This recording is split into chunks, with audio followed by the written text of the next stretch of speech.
Seri Zomaoun, vous êtes président du réseau panafricain de l'Institut africain des mathématiques. D'abord, parlez-nous brièvement de l'Institut africain des mathématiques. L'Institut panafricain des sciences mathématiques est un réseau panafricain de centres d'excellence en sciences mathématiques né il y a à peu près une douzaine d'années de l'observation que l'Afrique a besoin de développer ses propres capacités techniques et scientifiques endogènes pour pouvoir soutenir son développement actuel. Nous avons essayé toutes les stratégies de développement sur le continent depuis les 5 dernières décennies. Aujourd'hui, nous en sommes arrivés à un stade où il est évident que vu toutes les ressources naturelles, les matières premières que l'Afrique a, si nous n'ajoutons pas de la valeur, l'Afrique ne pourra pas maintenir sa croissance actuelle. Donc on a monté cet institut pour répondre à ce besoin de compétences scientifiques et techniques. Je me souviens quand j'étais à l'école, les maths étaient pour moi, je dis bien pour moi, un véritable casse-tête et je me demandais en quoi cette matière me servira dans la vie de demain. Je suis convaincu qu'elle m'a été et qu'elle m'est toujours utile. Alors la question est pourquoi les mathématiques sont-elles indispensables à l'école et dans la vie de tous les jours? Malheureusement, la manière dont les mathématiques ont été enseignées, aussi bien dans les pays développés il y a 60 ans, et dans les pays africains au cours des 3 dernières décennies a été une très mauvaise pédagogie. Et c'est pour ça que les sciences mathématiques ont aliéné beaucoup de gens et surtout la jeune génération. Aujourd'hui, les sciences mathématiques que nous sommes en train de promouvoir sur le continent, c'est les sciences mathématiques qui donnent à l'individu des compétences techniques, des compétences scientifiques pour résoudre des problèmes et non pas simplement pour poser des questions, mais poser les bonnes questions, résoudre les problèmes, apporter des solutions. Aujourd'hui, c'est un parcours incontournable, c'est un impératif pour la jeune génération. Si nous voulons voir l'Afrique se transformer, on doit emprunter les sciences mathématiques parce que les sciences mathématiques sont l'épine dorsale de toute société moderne. Les États-Unis, la France, la Grande-Bretagne ne seraient jamais arrivés à ce stade s'il n'y avait pas eu un jour la révolution scientifique qui a amené à la révolution industrielle, qui a conduit à l'invention du microprocesseur, à la révolution du Silicon Valley et puis à la révolution numérique. Aujourd'hui, nous sommes en train de contempler la révolution quantique. Vous avez besoin des sciences mathématiques dans tous les secteurs.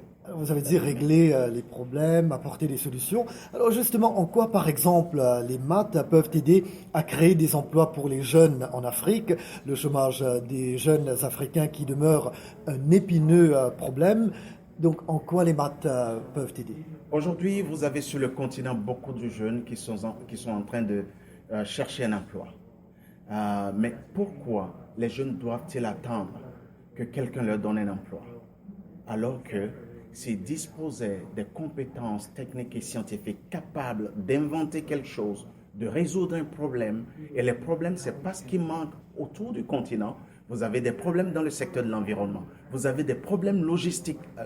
Allez dans n'importe quel pays africain, à partir de l'aéroport, vous voyez des opportunités. Quand je vais en Afrique, partout notre continent, je vois des opportunités logistiques, environnementales, santé publique, les finances, vous nommez.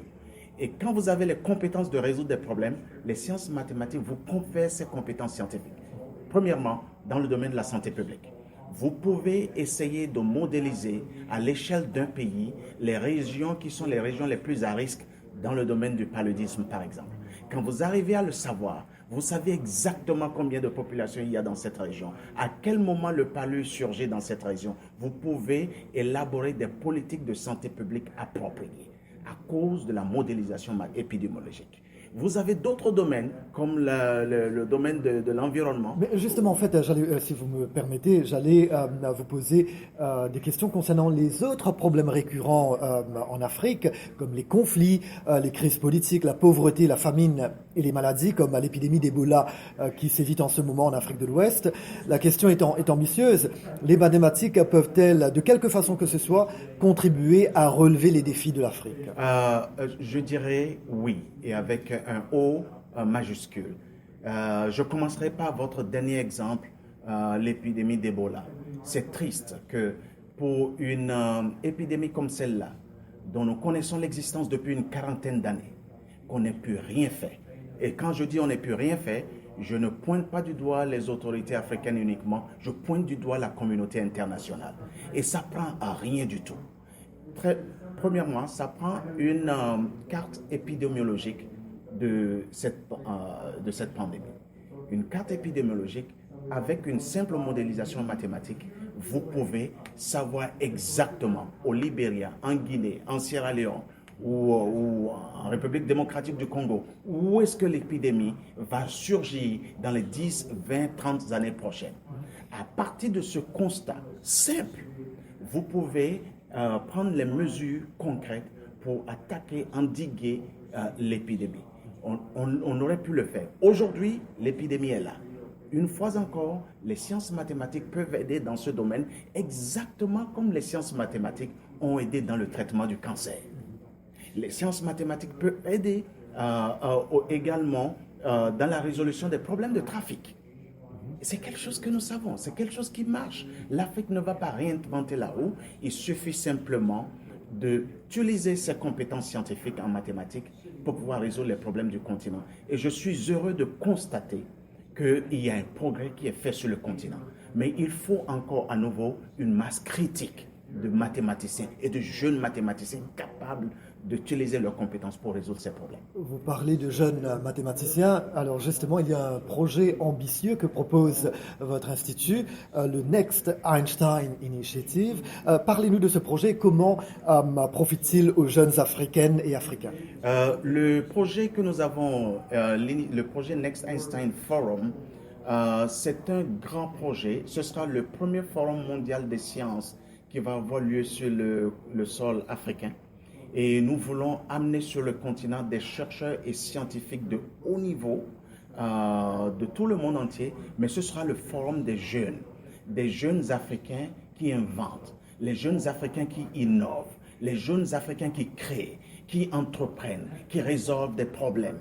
C'est leur forum.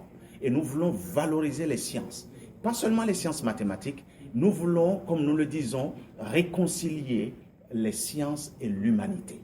Et ce forum est d'autant plus important qu'aujourd'hui, je vous informe de rien, quand les médias comme les vôtres vont en Afrique, et ça ce n'est pas pour vous pointer du doigt, ils ne sont pas intéressés à montrer les jeunes qui sont en train d'inventer sur le continent. Ils sont plus intéressés à parler d'Ebola, plus intéressés à parler de Boko Haram. Mais l'Afrique n'est pas que Boko Haram et Ebola. Donc ce forum veut offrir aux jeunes Africains une plateforme à partir de laquelle ils peuvent exprimer leurs talents scientifiques, partager avec l'humanité ce qu'ils sont en train de faire, ce qu'ils sont en train d'inventer, non pas seulement pour résoudre les problèmes typiquement africains, mais pour résoudre des problèmes continentaux, des problèmes régionaux et des problèmes mondiaux. C'est ce que nous voulons faire à travers ce forum et il va avoir lieu en 2015-2016 au Sénégal.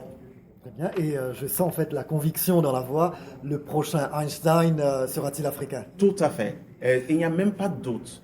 Le prochain Einstein sera africain. Mathématiquement, je peux vous le prouver. À 2050, un jeune sur 4 sera africain.